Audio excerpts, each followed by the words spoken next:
sobre a Revolução Industrial Inglesa. Importante, em primeiro lugar, nós entendermos o conceito de revolução.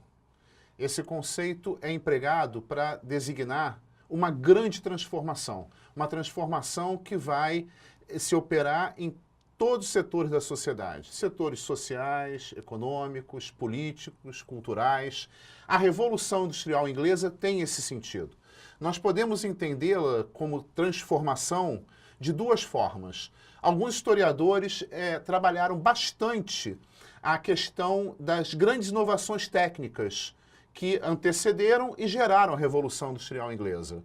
Né? Historiadores como Philip Deane, né, Paul Mantoux, eles trabalharam muito essa questão da Revolução Industrial ser apresentada como uma grande transformação tecnológica, a invenção de máquinas que possibilitaram um incremento substancial na produção de mercadorias. Por outro lado, historiadores trabalharam o conceito de revolução industrial vinculado às transformações humanas que esse acontecimento trouxe. Principalmente historiadores de uma linhagem marxista, como Eric Hobsbawm ou Edward Thompson, que enfatizaram as transformações profundas que ocorreram na vida dos seres humanos. Então, em todos os dois sentidos, podemos entender a Revolução Industrial Inglesa como geradora de profundas transformações e colocar nesse grande fato que ela representa, o conceito de revolução, ele realmente é empregado. Né? Trabalharemos agora as causas e antecedentes da Revolução Industrial. A principal é entendermos por que essa Revolução Industrial é inglesa. As profundas transformações que a Inglaterra passa no transcorrer dos séculos XVI, XVII e XVIII, que possibilitaram, né, a esse país ser a primeira nação, o primeiro país, a desenvolver esse processo. O mais importante temos que entender aqui que essa peculiaridade inglesa não diz respeito, né, a algo que podemos associar somente a um campo da história, né? Um campo religioso, um campo político, um campo econômico. Há um trabalho conjunto desses campos interagindo e que acabam gerando, nesse país, condições necessárias para que ali se desenvolva a Revolução Industrial.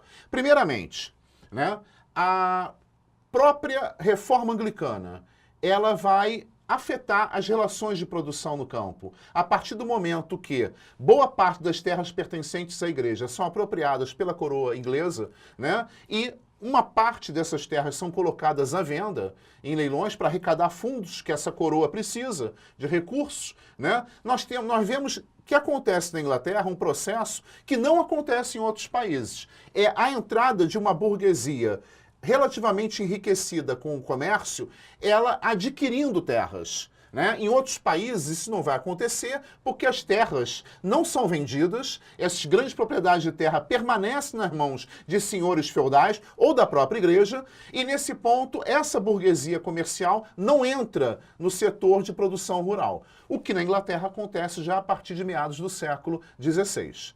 Né? Outra questão também que temos que ressaltar, além dessa questão da reforma anglicana, envolvendo a própria questão da venda de terras, é porque na Inglaterra nós temos, desde o século XIII, uma longa tradição de participação política, tanto da nobreza quanto da burguesia, né, em torno de um parlamento, que é organizado em duas câmaras. A Câmara dos Lordes, onde a nobreza se faz representar, e a Câmara dos Comuns, onde a burguesia se faz representar. Esse parlamento, que possui prerrogativas bem claras, colocadas em documento, a Magna Carta, desde o século XIII, ele vai, no decorrer da história inglesa desses séculos, ele vai se aperfeiçoando, ele vai cada vez mais assumindo funções. No século XVI, com a reforma anglicana, Henrique VIII concentra poderes, né? Mas a partir do momento que o governo inglês, o reinado inglês passa para Elizabeth I, né, ela precisando do apoio do parlamento para efetuar as reformas que considerava necessárias, ela acaba fortalecendo a representação parlamentar. Né? Ela acaba dialogando, abrindo um espaço de diálogo maior, tanto com a nobreza que a apoiava, mas principalmente com a Câmara dos Comuns, que representava a burguesia. A partir desse momento, temos na Inglaterra um parlamento que participa lado ao lado com a monarquia de um processo de desenvolvimento econômico, o que não acontece em nenhum outro país europeu, né? Outro aspecto muito importante para concluirmos aqui a questão dessas questões relacionadas a origens e causas, por que a Inglaterra, né? Nós temos particularmente o fenômeno dos cercamentos. O que são os cercamentos, ou enclosures, a expressão em inglês para esse processo? Os cercamentos são o avanço dessa burguesia comercial sobre as áreas rurais, de duas formas. Uma, comprando a propriedade, né, que a monarquia inglesa coloca à venda. Então, essa burguesia se apropria de grandes propriedades rurais e introduz nela um mecanismo, diríamos assim, de acumulação capitalista, uma produção orientada para o mercado, e não mais aquele mecanismo de produção feudal que caracterizava essa propriedade antes. Esse é um processo. O outro processo é a burguesia comercial se tornando sócia de uma nobreza que precisa de recursos, precisa de dinheiro e vai arrendar suas terras para burgueses que vão transformar as relações de produção existentes nessas terras. Nesse caso, temos o mesmo processo, ou seja, uma transição de uma propriedade feudal para uma propriedade capitalista, das relações de produção feudais para relações de produção capitalistas. Nesse sentido, nós podemos afirmar, né, a Inglaterra é um país pioneiro, né? Esse avanço da burguesia comercial sobre as terras, sobre propriedades feudais, ele não ocorre em nenhum país europeu, né?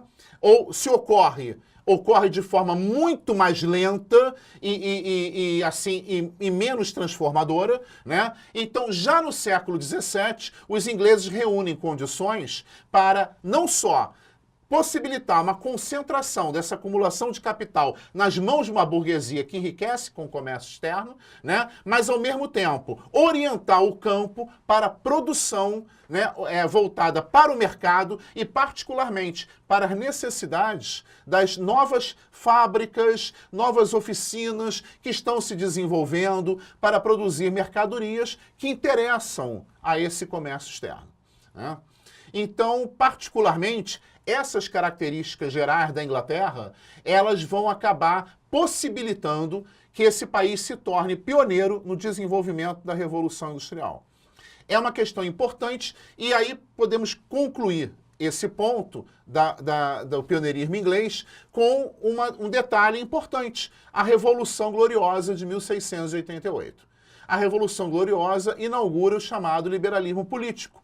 A Revolução Gloriosa, ela vai produzir um documento, né, que é a Carta de Direitos, a Declaração de Direitos, né, Bill of Rights. Essa Declaração de Direitos, ela consagra bem o papel do parlamento nesse momento. O parlamento assume praticamente o poder político, ainda que durante um bom tempo, até início do século XIX, a Câmara dos Lordes e o rei ainda detêm um certo poder de influência nas deliberações do parlamento, né, na Câmara dos Comuns. Mas a trajetória da Câmara dos Comuns fica marcada a partir daí.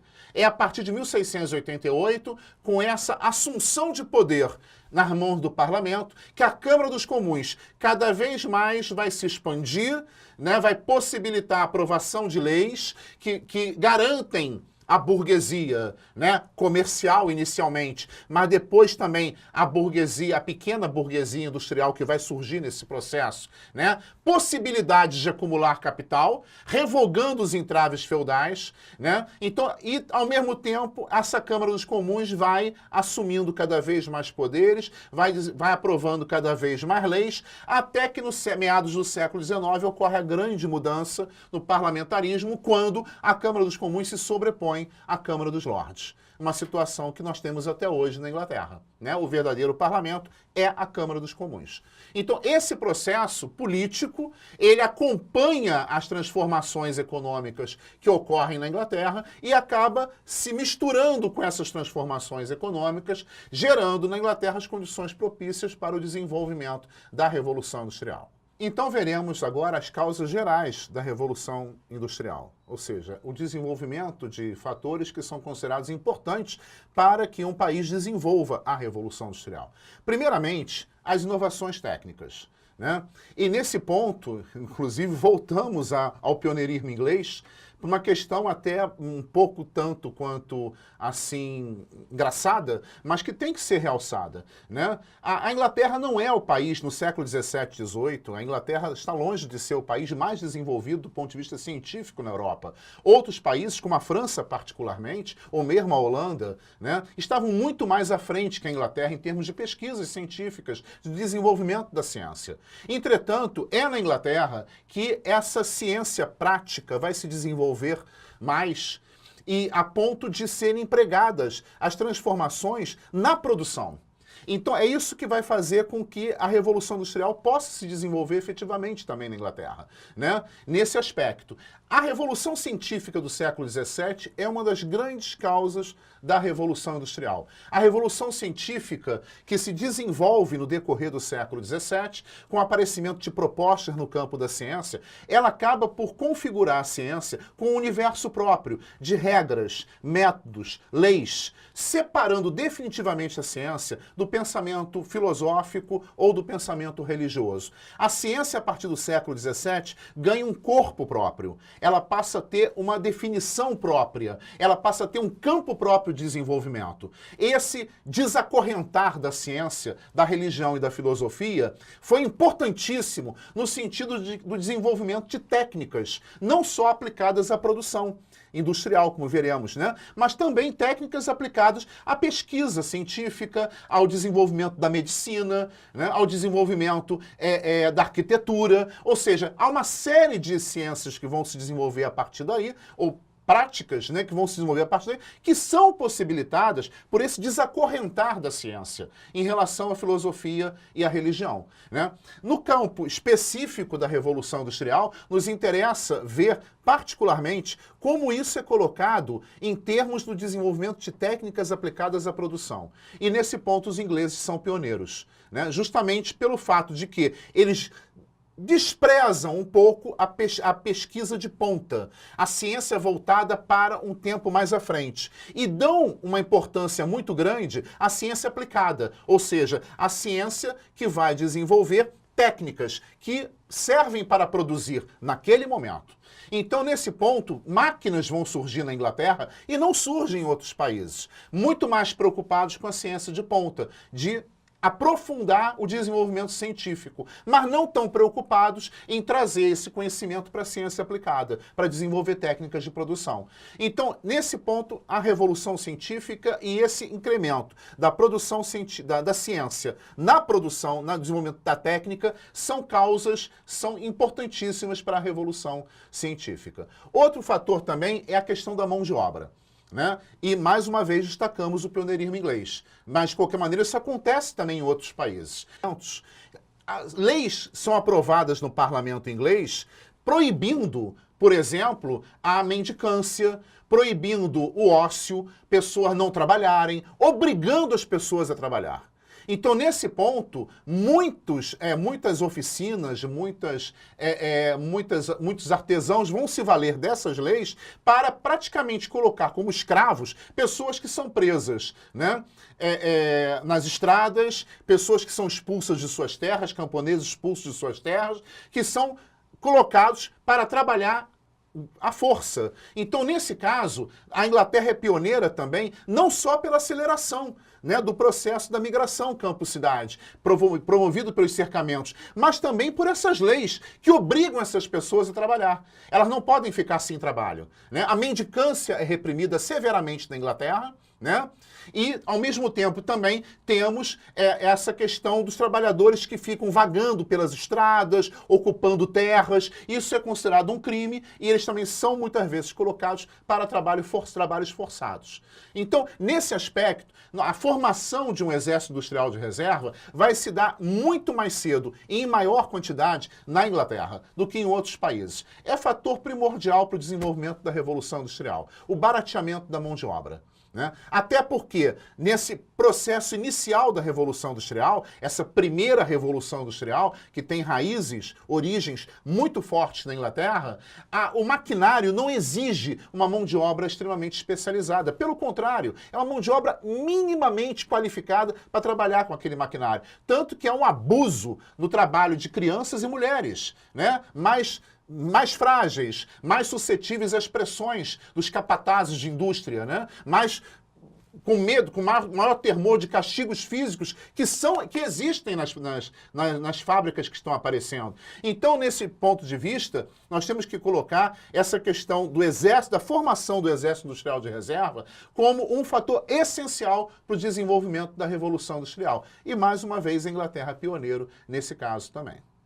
Com o desenvolvimento da Revolução Industrial, nós temos algumas características básicas que estão na sua formação, né? Principalmente, a primeira característica, uma transição da manufatura para a maquinofatura. O que significa isso? A manufatura é o tipo de produção existente da época das oficinas, dos artesãos. Está relacionado ao trabalho feito à mão. Os artesãos são artistas, produtores, sim, né? Serralheiros, marceneiros, sapateiros, alfaiates, mas são, antes de tudo, artistas, no sentido da produção original. E daí o emprego das mãos, né? Com a Revolução Industrial, as máquinas vão substituir esse trabalho. Então, daí, essa característica essencial, a transição de uma manufatura para a maquinofatura, o aparecimento das fábricas, né? Esse é o primeiro processo. Outro processo que podemos também enfocar aqui é a instituição da divisão do trabalho.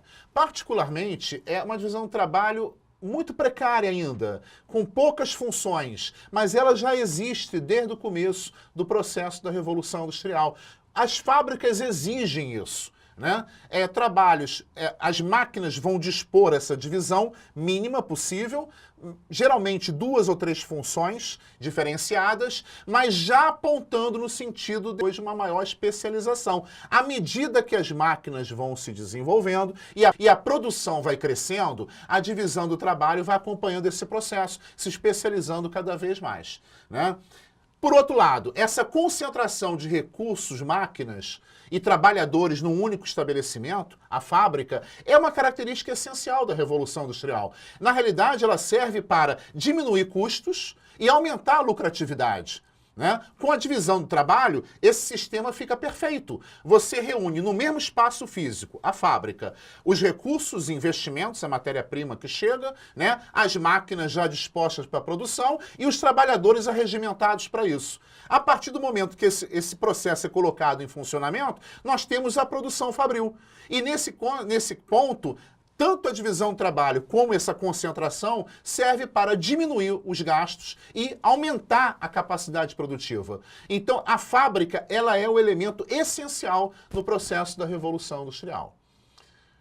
Outro processo que não podemos descartar nesse momento é a concentração dos meios de produção e do capital nas mãos de uma burguesia que está investindo nessas transformações técnicas e no desenvolvimento dessas fábricas.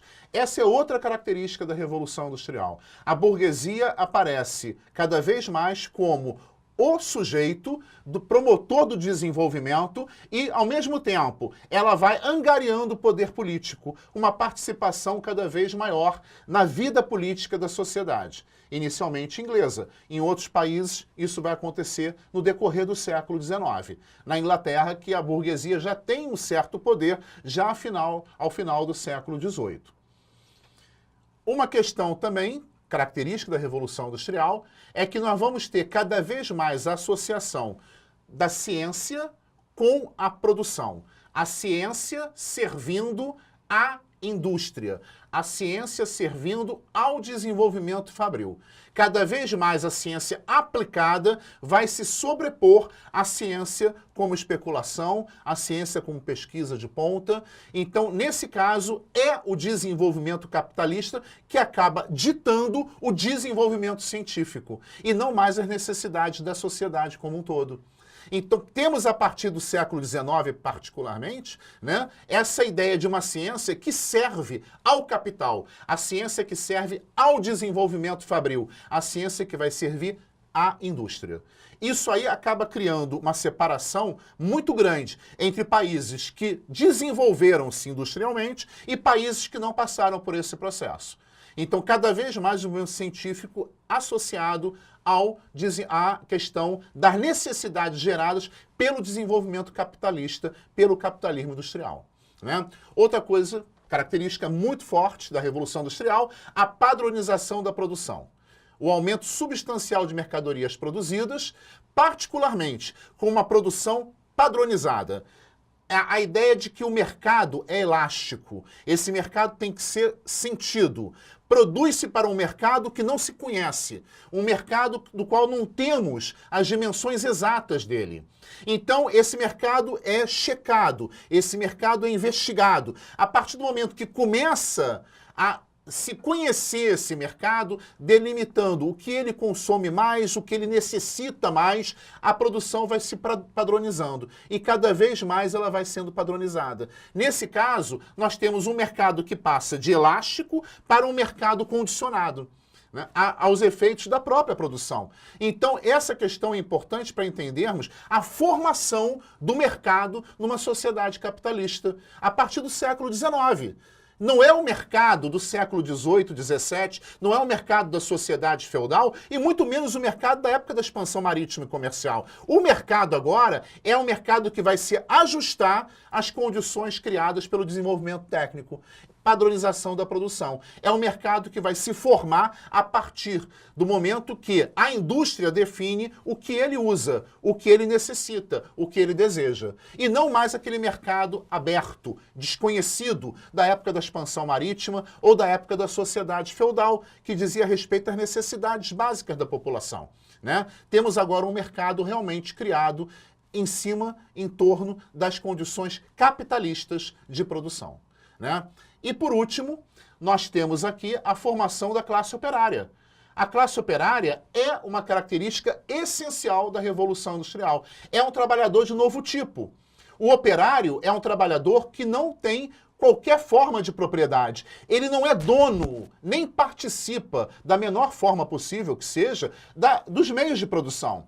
Ele recebe os meios de produção do seu detentor, que é o burguês, que é o patrão, e ele vai operar com esses meios de produção. Ele vai trabalhar com isso. Então, nesse caso, ao contrário de trabalhadores anteriores, como os servos feudais, por exemplo, né, ou os artesãos, que o antecedem nesse processo transformativo, ao contrário desses trabalhadores, o operário ele é desprovido completamente dos meios de produção. A única relação dele com a fábrica, com o patrão, é o salário que ele recebe. E o salário é pago por hora trabalhada.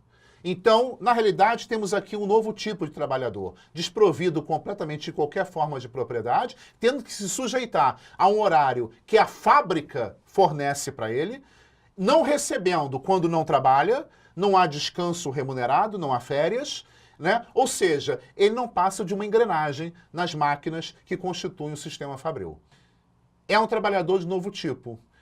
Esse operário que caracteriza fundamentalmente a Revolução Industrial.